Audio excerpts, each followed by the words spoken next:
I've often wondered what it is about Venice that makes everyone want to share in its glory. There are loads of cities around the world that claim to be the Venice of the North, South, East or West, but some of them have such a flimsy case that I wonder what the burghers of Venice make of it all.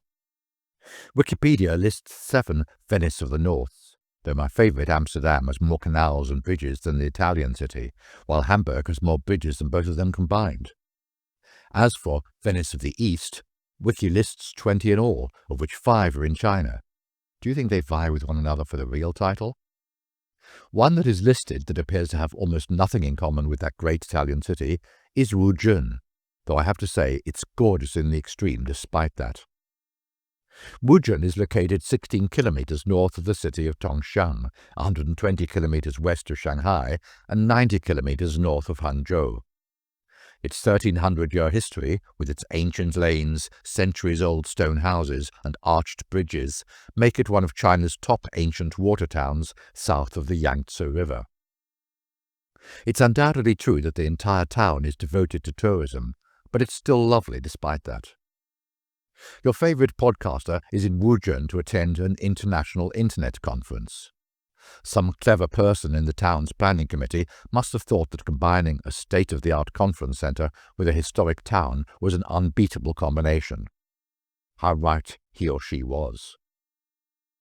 The conference centre is located in Wuzhen's west area, where there are also a number of boutique hotels. It's larger than the eastern area, and conference delegates don't have to pay the 120 kwai entrance fee.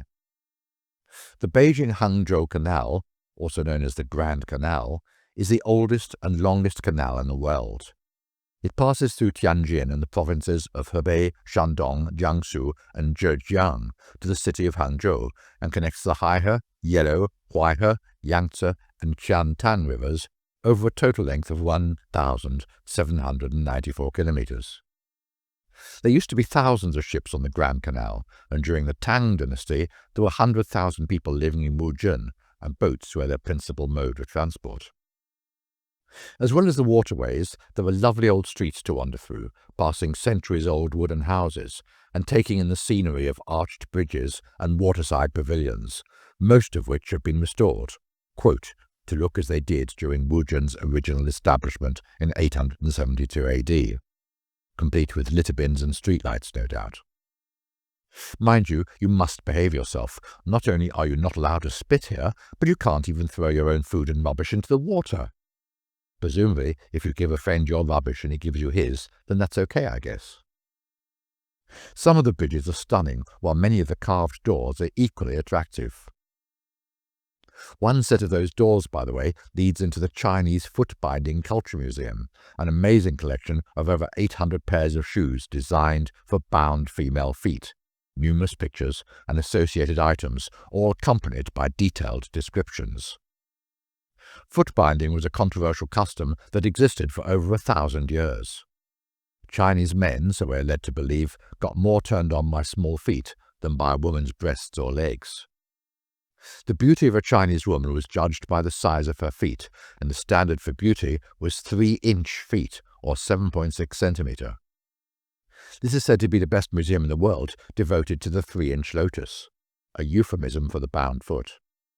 I can believe it. The collection is stunning, and the explanations of this very painful pursuit of beauty are fulsome. Unfortunately, photography is strictly forbidden, and even first thing in the morning, there's an army of minders to make sure you do as you're told. I counted at least 12 of them, while I was the only visitor.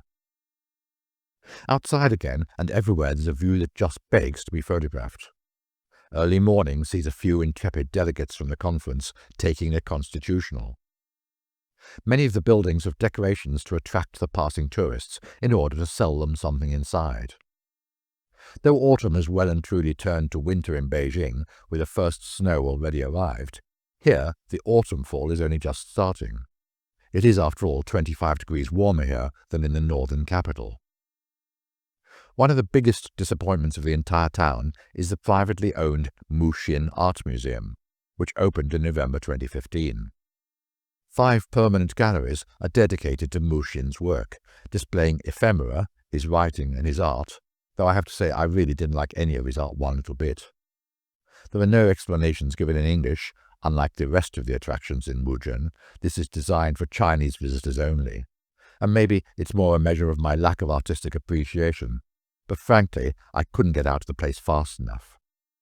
This museum now tops my list of the most boring, awful, unappealing museums in the whole of China. But as for Wuzhen, I love it, and next time I visit, I'll explore the eastern area of the town.